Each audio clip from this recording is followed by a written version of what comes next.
दर्दनाक मृत्यु हुई। ठीक उसी तरीके से आज जो खबर आ रही है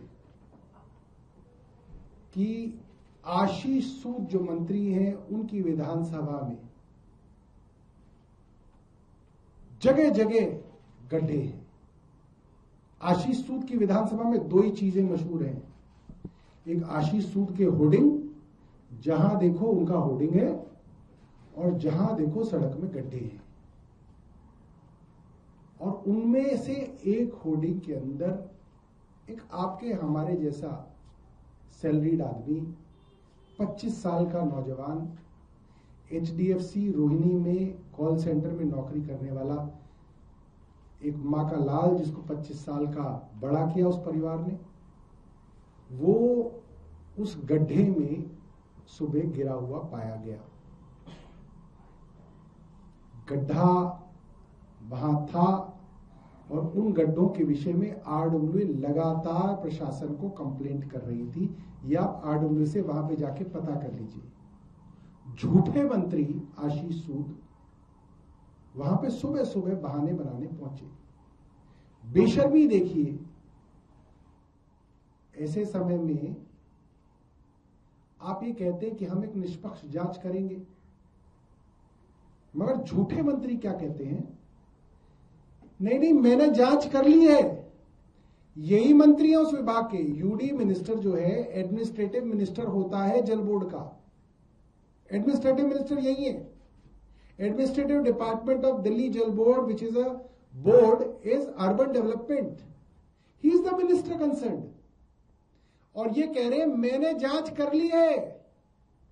सुरक्षा के सारे जो जरूरत होती है वो सब थी, मगर मैंने कह दिया कि चीफ इंजीनियर जो है एक कमेटी बना के जांच कर ले। अरे जब मंत्री ने पहले ही जांच करके डिक्लेयर ही कर दिया मीडिया में कि सब कुछ था, वो लड़का ही पागल था कि वो बाइक समेत उसमें कूद गया और मर गया। यही हुआ ना इसका मतलब। जैसे वो नोएडा का आदमी जो लड़का कूदा वो शराबी था, शराब पी रखी थी, इसलिए वो कार समेत गड्ढे में कूद गया, इसलिए वहां प्रशासन की कोई जिम्मेवारी नहीं थी। ये लड़का भी बाइक समेत खुद ही कूद गया, सब बैरिकेडिंग हटा के उसने बोला नहीं मुझे कूदना है, वो खुद कूद गया उसके अंदर। बेशर्मी, इतना जलील कोई मंत्री हो सकता है मैंने नहीं सोचा था। आपने पहले ही जांच कर ली और अड़ोसी पड़ोसी कह रहे कि कुछ नहीं। सुबह सुबह जो उस लड़के के मित्र हैं जिनके वीडियो आज चल रहे हैं मीडिया पे, जो रात भर उस लड़के को ढूंढते रहे, वो कह रहे हैं कि सुबह सुबह पुलिस के आने के बाद ये सारे पर्दे लगाए गए, यहाँ पे ये सारी बैरिकेडिंग की गई है। रात को नहीं था, रात को सिर्फ एक तरफ पर्दा था, दूसरी तरफ नहीं था। ये क्या क्या घटियापना है। डूब मरना चाहिए आशीष सूद को, उसी गड्ढे में कूद के डूब मरना चाहिए, मेरा मानना है। बेशर्मी की हद है कि आप पहले ही आके आपने क्लीन चिट, आप गए वहां पे क्लीन चिट देने गए कि भाई विभाग की कोई गलती नहीं है, मगर फिर भी हम जांच करा लेंगे। ऐसा कहीं होता है। और जो इल्जाम सतीश गोलचा पुलिस कमिश्नर के ऊपर लग रहे हैं और उनके डिपार्टमेंट पे लग रहे हैं, वो और भी ज्यादा गंभीर हैं। ये वही सतीश गोलचा हैं जिनकी पुलिस ने कल प्रेस रिलीज देके जनता को धमकाया। गुंडागर्दी देखिए, ये जनता को धमका रहे हैं। अखबारों में छापा गया कि अफवाह फैलाने वालों के ऊपर कार्रवाई की जाएगी। अरे बहुत देख ली तुम्हारी कार्रवाई, एक आधे FIR और कर लेना, हम डरने वाले नहीं है तुमसे। सतीश गोलचा सुन लो कान खोल के, और सुन लो अमित शाह, आपने कल ही प्रेस रिलीज दी, दिल्ली पुलिस ने क्या दी कि जी हम तो कोई झूठी भी कंप्लेंट आ जाती है मिसिंग की तो हम रजिस्टर कर लेते हैं, इसलिए आंकड़े बढ़ गए। और आज इस लड़के के मित्र ने जो टीवी पे बयान दिए हैं वो सब जगह चल रहे हैं। वो बयान क्या है वो आप सुनिए।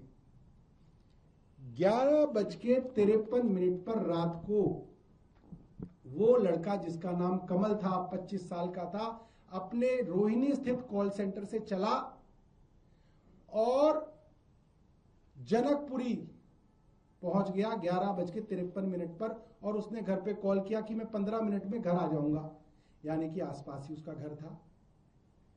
उसके बाद वो आधे घंटे तक नहीं आया, 1 घंटे तक नहीं आया। घर वालों को चिंता हुई, बूढ़ा बाप, भाई, आसपास के जो उसके दोस्त होंगे वो सब लोग उसको ढूंढते हुए पुलिस थाने पहुंचे और पुलिस थाने में कंप्लेंट नहीं लिखी गई। ये ऑन रिकॉर्ड है। सतीश गोलचा सुन ले कान खोल के, कल ही प्रेस रिलीज दिया है, आप सबने छापा है अपने अपने अखबारों में और टीवी में कि हमारे पास तो कंप्लेंट, हमने तो इतनी एक्सेसिबिलिटी बढ़ा दी है कि कोई भी कंप्लेंट कर दे तो मिसिंग हो जाता है। मिस नहीं हुए हैं, कोई नहीं गुमा है, सब कुछ बढ़िया है। हम तो कंप्लेंट कोई आ जाए दायर कर लेते, इसलिए रिकॉर्ड बढ़ गया। और ये लड़का बता रहा है कि रात को 6 अलग अलग थानों में घुमाए, किसी ने एफआईआर दर्ज नहीं करी इसकी रात को। ये रोहिणी पुलिस स्टेशन गए, ये पालम पुलिस स्टेशन गए, ये सागरपुर पुलिस स्टेशन गए, ये मंगोलपुरी पुलिस स्टेशन गए, ये डाबरी पुलिस स्टेशन गए, ये जनकपुरी पुलिस स्टेशन गए, मगर इनको कहा गया कि रिपोर्ट बाद में दर्ज करेंगे, सुबह 11 बजे दर्ज करेंगे। ये तो बेशर्मी है इस पुलिस की, जो कल अपनी पीठ थपथपा रहे थे। आज तो छापा हुआ है, टाइम्स ऑफ इंडिया में इतना लंबा छापा है, राजशेखर झा ने, दिल्ली पुलिस का बयान।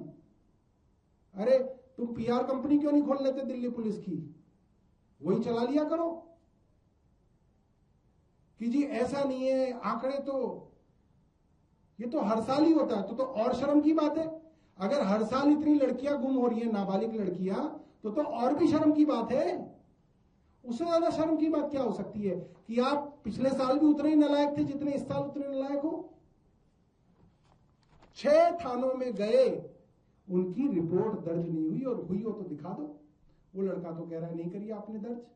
और सुनिए, सागरपुर पुलिस स्टेशन के अंदर जब उन्होंने कहा कि हमारा भाई खो गया है, तो सागरपुर पुलिस स्टेशन में पुलिस के मुलाजिम ने क्या कहा, अरे तुम्हारा ही भाई खोया है, सारी दुनिया खो रही है।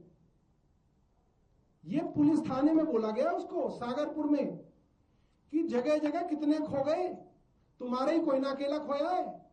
ये तो हालत है, ये सेंसिटिविटी है पुलिस की। और ये तब है जब 2 दिन से अखबारों में छप रहा है कि महीने के पहले 15 दिन में, जनवरी 2026 महीने के पहले 15 दिन में 800 से ज्यादा लोग जो है लापता हैं, उसमें ज्यादातर लड़कियां हैं और नाबालिग